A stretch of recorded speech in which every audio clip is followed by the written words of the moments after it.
Sorry, I had to get that squeal in there. Anyways, yeah, Dance the Night Away from Van Halen, off of Van Halen 2, one of the singles off the album. And the way I ended that is actually how they would end it in concerts. It doesn't end that way on the album. It just kind of does a fade, I believe. Anyways, welcome to Elton's 15. I'm Elton. Thanks for coming on back or for tuning in for the first time.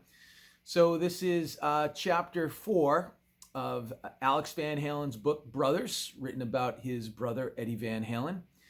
And with chapter 4, it starts off with a quote from 1963 from Edward Van Halen.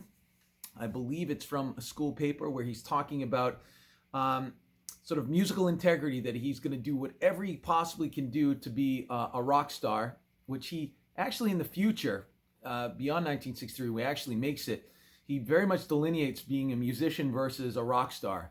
He said anybody can be a rock star, hop in the back of a limo with somebody who doesn't know where they're going, you're bouncing all over the place. But I think it was a quote that he had given at some point. The trappings of rock star stuff wasn't for him at all. But at this time in 1963, he equated rock star with making it. And but he did lace that statement with he didn't want to put on a freak show. He wanted to be known for his or respected for his music integrity. And what's interesting about that quote is, like I said, it really foreshadows his disposition in the future in terms of like just wanting it to be about the music and not so much about the spectacle. But you need the spectacle, and chapter 4 really gets into that spectacle, i.e. David Lee Roth being the spectacle, and kind of bringing Alex and Edward out of their very kind of just music mode. There's other parts to performance that are equally as necessary, unfortunately, as they put it. But people don't go to hear music, they go to see music performed, which is, again, part of the theme of chapter 4. Anyway, so the quote is then tempered by a teacher who responded to Ed's quote of doing anything to make it and wanting to be a rock star and not focusing on freak show stuff and just being a musician. And the teacher said in a response that you're talented, but because you're so shy, it's going to be difficult for you to make it as a performer. And so that, again, that becomes sort of the theme for chapter 4. It then goes into, or Al gets into, the time that he and Eddie went to go see Led Zeppelin, and how just almost a religious experience it was, and how phenomenal the sound was and the spectacle. But being taken aback that it wasn't sounding like the record. I think they were expecting that, of course, they would be phenomenal players, but would replicate note for note what the record was. And that's not what the Led Zeppelin live experience was. I mean, they played the songs, but there were lots of liberties within them. But he was kind of, I don't know, shocked by it, but he was definitely, it took note of it so much that when he's writing the book, it's something he remembered from his youth. Didn't sound like the record. He goes on to talk about weekends with his dad, watching some TV, and they'd watch the Don Kirshner rock concert series. This was, I think, a series that was on I don't know the frequency of it, but it was a big deal if you were into bands that you have the possibility of seeing your band perform on Don Kirshner's Rock Experience, because the idea of videos and music being put to film was pretty rare. I mean, they had Woodstock, of course, in 1969, but that was a movie. Catching live music on television in terms of like a series of sorts, it really didn't happen. So if you get to see your band play on this, it was you made time for it. It was big. There's no MTV or any of that kind of stuff, and obviously the internet was decades away from making its appearance. But one of the performances had, of all people, Liberace, and this is where it becomes the idea of visual versus musical. And Ed and Al's father said, you see that right there? And he's pointing to Liberace's candelabra. So I guess Liberace, when he performed, always had a candle holder with the multiple candles, candelabra, while he played. And he said, you're going to remember this because of the candelabra. I can't say that for some reason. It's the end of the week. It's Friday. Isn't it funny? We always come up with excuses for speech patterns. Oh, it's Monday morning. My brain's not, end of the week, my brain. Yeah, end of the week for sure. Anyways, so you'll remember the performance because of the candelabra. And Al kind of took that to heart, so to speak, and his father had went on to say that, you don't go to hear a concert, you go to see a concert. And so that visual is huge. Music's super important, but there's that other part that's, like I said, almost equally as important. And he goes on to say he and Ed at the time, Ed lead singing, and they were just both jeans and t-shirts and just playing, and they were phenomenal at their craft for sure, replicating note for note songs that they would learn, and but there wasn't much visually going on. Ed trying his best to sing, but there was definitely a lot of room for improvement. And that Ed was not a great lead singer, but was a fantastic guitar player, obviously. All about the guitar. Anyways, then Al kind of skips into a performance they were supposed to have at a place called the Party in the Park in Pasadena, where their manager, and now I get to preface this, their manager was a 13-year-old or 14-year-old kid. And so Ed and Al, I think around that same age, paid this loudmouth punk kind of kid to be their manager, and he scored them this gig.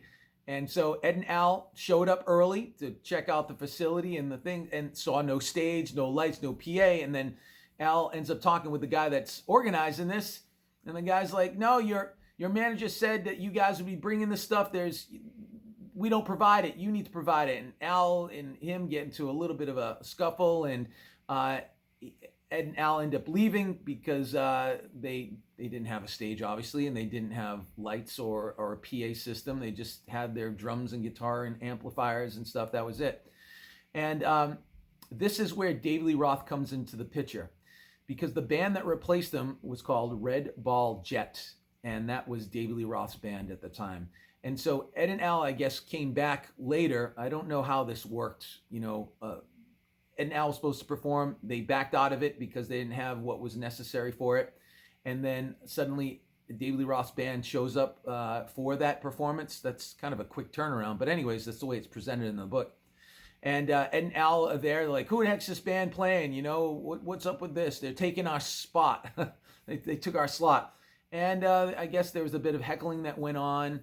And Al goes on to say that he knew the guitar player and the bass player, and said that they got the call, and he said that they were nice kids, but yet there was some sort of skirmish that went on, and next thing you know, a knife's out, and then that's when they first met David Lee Roth. And Al goes on to say that Red Ball Jet was terrible, not much redeeming about them. As far as that fight breaking out, I think it ended once the knife came out, and it was no more play around time and stuff. But Al went on to describe David Lee Roth as very Bowie-esque, David Bowie influenced big time, and very much in that style. And that, he intercuts here, which is interesting, because Al speaks in his voice for most of the book, but he will borrow at times from like David Lee Roth's autobiography, and this is where part of David Lee Roth's biography came in, where Dave's now talking and saying that musically Van Halen was stellar, but they weren't much to look at.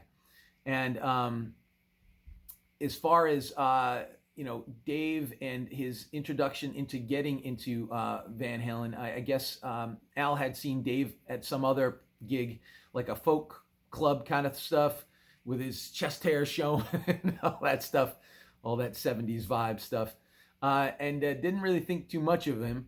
But as far as David Lee Roth, he goes on to talk about, Al does, Dave's background, and that he's moved around, was born in Indiana, moved to like Massachusetts, then California, the whole monkey hour stuff. So David Lee Roth as a child was super hyperactive, and the idea of monkey hour was at the dinner table, Dave was sort of the monkey of the hour.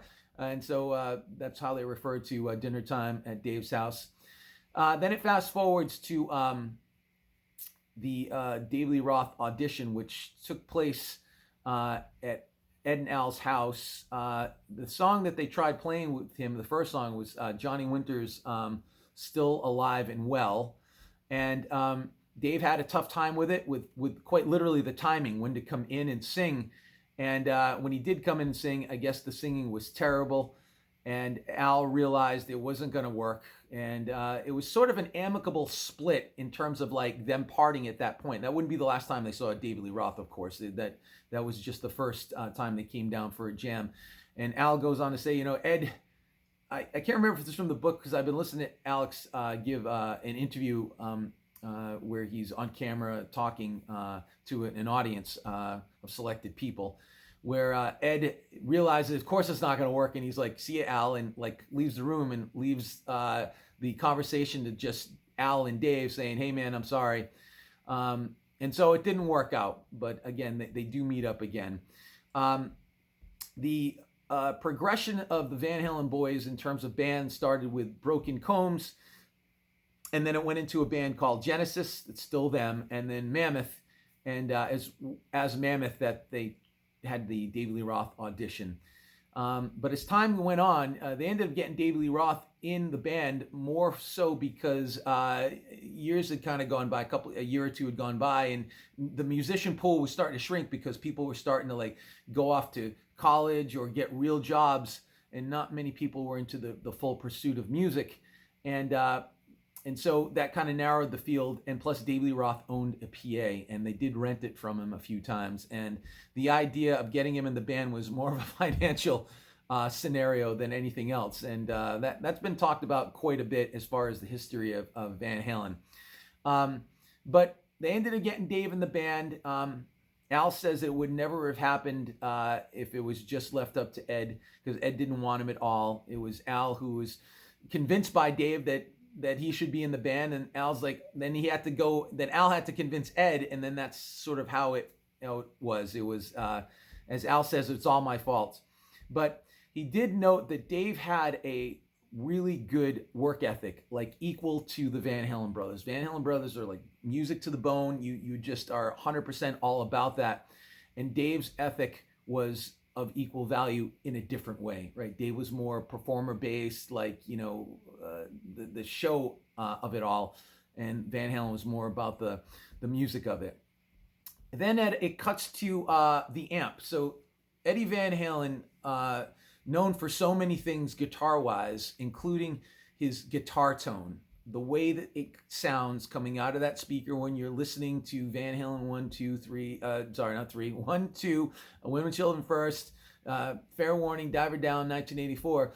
The way that it sounds is based on the amplifier that he was playing. There's so many other factors, of course, but the amp.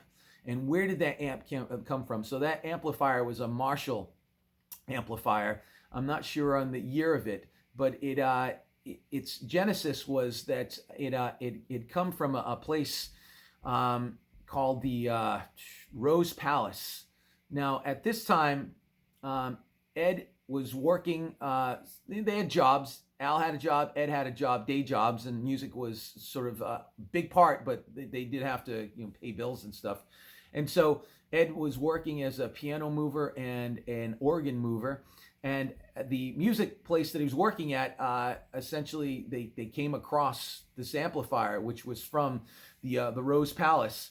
And the history of it is that Jimi Hendrix actually played through that amp. It's pretty crazy to think that Ed's amplifier, I want to say a 1959 Marshall, that's probably wrong.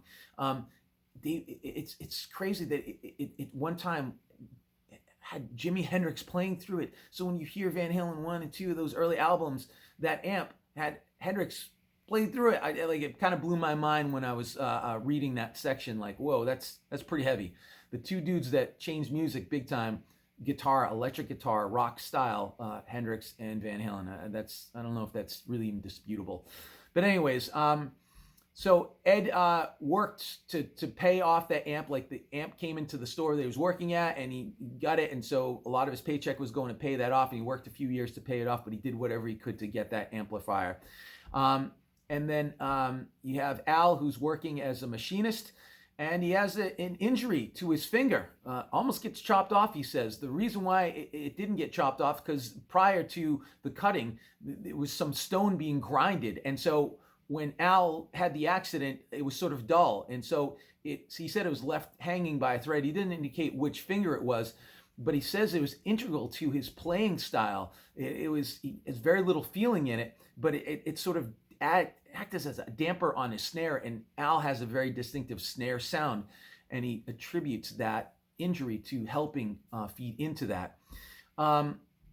Anyway, so he certainly wasn't going to take any more chances at that job. The idea was, he didn't want his finger being next to his father's finger in the closet. So the story is that Jan Van Halen lost his finger coming home late one night, trying to back up his car, and it was blocked off by a neighbor's trailer. And late at night, Jan tried to move the trailer. It was too heavy. It came down, and it chopped off part of his finger. And he shows up at the door bleeding all over the place. They bring him to the hospital, and they just gave him a Band-Aid or something. And Al went back later and actually found his dad's finger with like ants and stuff crawling all over it. They kept it. They put it in a jar. And he said he definitely wouldn't want his finger having been chopped off and joining his father's in the closet. Not for $1 an hour job, as he put it. Anyway, so Al worked for $1 an hour, ended up buying a $1,000 Ludwig drum kit. He bought it in all the singles. So the single dollar bills are what bought it. They ended up finding a practice spot with David Lee Roth at Dave's friend's house, and that was great. It was free, but it was in a sketchy neighborhood. So every time they finished playing, they'd have to break down and take their stuff home. Eventually, they started practicing in Dave's dad's basement, which sounds great, but it when it rained, it was leaky and all that kind of stuff. They started learning music that they could dance to. Before that, it was mostly Zeppelin and Sabbath and Deep Purple, and Roth kind of changed that up a little bit. But Jan was all about, like, their dad pushed the idea, like, people can't dance to it, don't play it. And again, David Lee Roth had a big part in that. He also talks about the first time that they recorded, and it wasn't in a studio. It was actually at Dave's house. They set up in Dave's dad's bedroom, and from pictures and stuff, they kind of get an idea of what a recording studio looked like. But they had to, there was 70s green shag rug. They used the bedroom mattresses as baffles. Their first song that he says that they recorded is called Glitter, Glitter.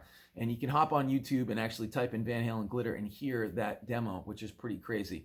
But Al says it's great, but they're in competition with Led Zeppelin, so it didn't really cut it. Eventually, they got a cease and desist on the Mammoth title for the band, and David Lee Roth suggested Van Halen. And it took a little bit of convincing, because Al thought it was him trying to get in good with Van Halen and stuff like that, but he ended up keeping it. And so David Lee Roth helped name the band in terms of the overall moniker. No more Mammoth, so Van Halen. Anyways, that's chapter 4. Thanks for joining me. I'm Elton. It's Elton 15. I'm rushing at the end here because I'm running out of space on my phone. See ya. Bye.